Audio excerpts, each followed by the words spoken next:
You who may not know me, my name is Kevin Young. I have a privilege of being both a pastor at Christ's Table as well as a fellow co-host podcaster with Jack Theology. You also might find me around social media and other places. I'm a certified personal trainer and I do a lot of things. But one of the things that I have done over the last few years is really kind of navigate a lot of changes in my faith. You know, for those of you who don't know my entire story, I grew up extremely fundamentalist within the Independent Fundamental Baptist Church movement, IFB. It was the type of church movement where women had to wear long hair, had to wear skirts. Men, hair had to be very short. Women oftentimes didn't wear makeup. I didn't see a movie until I was in high school. We weren't allowed to go to movie theaters. We couldn't dance. We couldn't play cards. It was King James Version only. Extremely legalistic. Now, God, through a very interesting journey, kind of rescued me from some of that legalism. But I remained conservative well into my late 30s and even in my early 40s.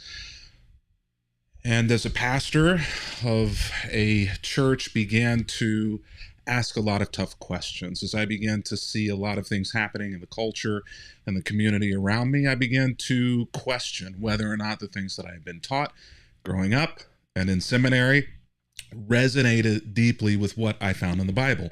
And the more that I found in the Bible, the more questions that I began to answer or began to ask about my faith. And I had what is classically defined now as a deconstruction of my faith, which is a pretty scary word. Fortunately, I was able to hold on to my faith and even begin a process of reconstruction in the years that followed that.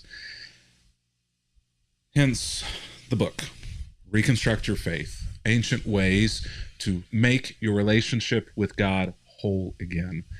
I had the opportunity over the last year to put into writing the journey that ended up saving my faith. And I hope that it will be helpful for you and for other people. In fact, I have a hard copy here inside of this that was just sent to me by the publisher a couple of days ago. And so I just kind of wanted to show it to you so that you can kind of get an idea of what this book looks like. Here it is, Reconstruct Your Faith, Ancient Ways to Make Your Relationship with God Whole Again. Now, one of the things that I did as a part of writing this book is tell my story. But I began by saying in this book that there are a few elephants in the room whenever I tell my story. First of all, the word deconstruction itself is kind of an elephant in the room. And whenever you have an elephant in the room, you can ignore it. You can try to silence it. You can try to avoid the elephant in the room. But honestly, the best thing that you can do with an elephant in the room is simply just face it and try to understand it. A lot of people are deconstructing their faith. A lot of people are asking questions about what the Bible says and whether or not that matches up to what they've been taught. So I know that while the word deconstruction can be scary to a lot of people, it is a necessary journey for us to face the questions that people are asking about their faith, about church, and about the Bible, and see if we can understand it. The second elephant in the room is reconstruction. A lot of people aren't ready to reconstruct their faith, or they don't trust pastors or the church to help them reconstruct their faith, because there has been, for many of us in the journey, trauma. For many of us, there's been abuse. There can be a lack of trust in the institutions and in the people who constructed our faith to begin with. So we're not sure that we want to reconstruct our faith, many of us, and we're not even sure that we trust anyone to help us reconstruct the faith. And we're not even sure where we would go if we were to begin to try to put the pieces back together. That's an elephant in the room that we need to face.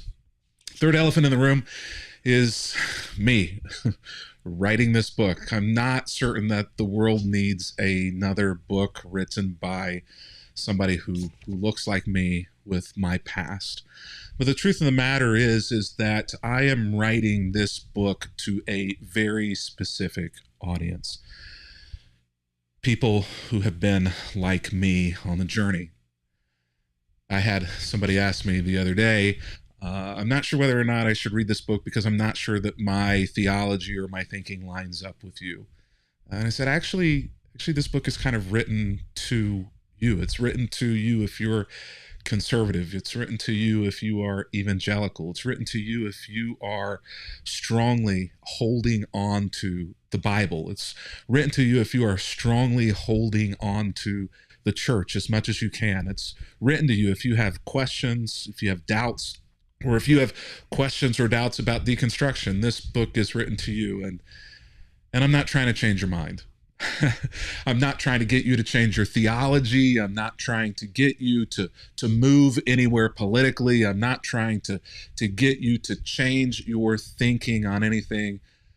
I'm writing this from a very pastoral perspective, saying if you have questions and have nowhere to turn, if you want to know what all of this deconstruction is about, or maybe you're in the middle of it, then maybe my journey can be helpful to you. And my journey is in this book. Somebody asked me, are you going to name names in this book? And no, it's not that kind of book. I'm not going to name anybody names, not going to name any names in the book. Nobody gets thrown under the bus in this book. This is a book about my journey, and it's going to walk you step by step through as a pastor in a conservative evangelical church, falling apart, and what I did in order to rescue my faith.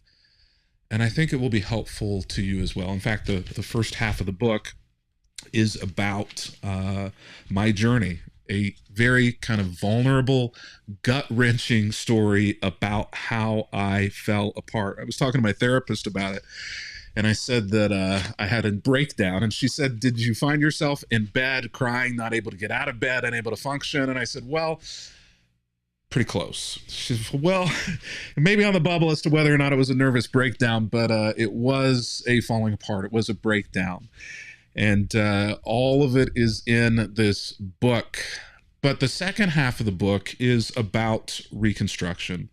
The second half of the book helps you walk through all of the things that I walked through that saved my faith. And the fascinating thing about this is that this was not things that I came up with on my own.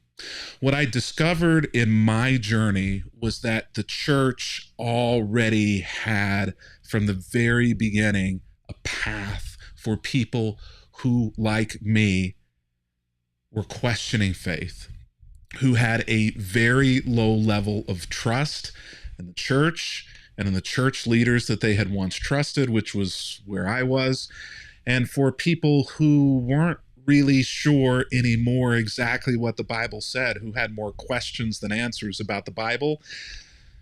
The church had a plan in place for centuries to deal with those people and to help form faith and anchor people to Jesus through that journey.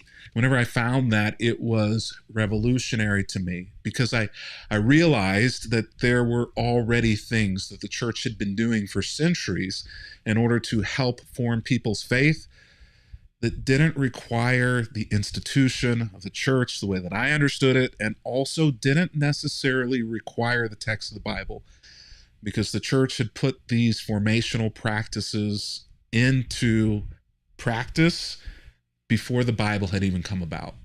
And so what we do in this book, what I do is go back to the very beginning of the church and see how the church formed faith in people without the church and without the Bible. And it saved and rescued my faith. And now my faith in the church has never been stronger, and my understanding and belief in the Bible and in Jesus and in God has never been stronger as well. Now, Reconstruction, I can't promise you what your journey will look like at the end, but I can promise you that this book is going to give you hope, and I think that this book will give you a different perspective. And if you know somebody who is walking through a struggle spiritually, I think this book may be able to give them hope and will be able to give them a spiritual perspective. So how can you get it? Well, It's available starting next Wednesday, July 3rd, everywhere where you get books online and in bookstores. You can also pre-order it, which I actually encourage you to do because I'm offering some bonus extra content if you pre-order, and all of that is available at drkevinyoung.com. There, you can get links to all of the places where you can purchase the book online. You can also get the pre-order bonus exclusive info there. All you got to do is fill out a couple of questions on a form, and then that'll get sent to you as well. If you want a signed copy of the book, which you can get a signed copy of the book there as well. But for me, I'm not interested really in selling books. Don't tell my publisher that. I'm actually just simply interested in getting this book in the hands of people who need it, because the things that are in this book rescued my faith, and I think that they will yours as well. And so wherever you find yourself on your spiritual journey, conservative, progressive, liberal, wherever you find yourself, in church, out of church, never going back to church, if you find yourself a mature believer in Jesus, you're all in, or you find yourself agnostic, atheist, questioning, not even certain what you believe, I think that you will find hope in this book. I know for many people, I can sometimes be an abrasive personality. I actually mentioned this in the book. I'm a bit of a revolutionary. I'm the type of person who goes in and just says what needs to be said and says what I think in order to help people see things in a new and a different way. This book is really not that. If you're used to seeing me on social media, this book is kind of very different than that. This book taps into the pastoral side of me. And so what you're going to find in this is an alongside-er. And I hope that you will, if you need somebody to walk alongside you in your faith, I hope that you will take a look at the book. I hope that you'll check it out. Again, more information, you can find it there on that website, drkevinyoung.com. And I'd love to hear from you. If you read the book, if you find it helpful, I would love for you to do a review of the book and let other people know that you found it helpful. Hand it off to somebody else, and ask them to hand it off to other people as well. And if you'd like to feed back to me, right down at the very bottom of that webpage, drkevinyoung.com, there is a contact form, and I'd love to hear from you and how the book is helpful for you, or even if you have constructive feedback for the book, I would love to hear that as well. I hope that you have a blessed weekend. I hope that you will seriously consider obtaining this book, and I am certain that it will be helpful to you. And thank you for letting me share my journey vulnerably and transparently. It's a little uncomfortable, honestly, to put the story of my spiritual breakdown out there for everybody to see, especially a lot of the people who were with me during the years of that happening. You're going to read this book and be like, wow, I had no idea any of this was going on. Or other people might look at it and say, I knew something was going on there. But either way, it is, it's vulnerable, it's uncomfortable, it's gut-wrenching, but also it's authentic. And one of the things that I find that are most needful in these moments where people are questioning their faith, or there has been church trauma or broken trust in clergy and in pastors, for pastors like me, one of the things that I think is most needful is authenticity. And so I said to my publisher, I said, if I can't tell this story in a way that is vulnerable and authentic and honest, and that doesn't make me look perfect along the journey, then I don't want to tell the story. Because for me, authenticity and honesty is the most important thing.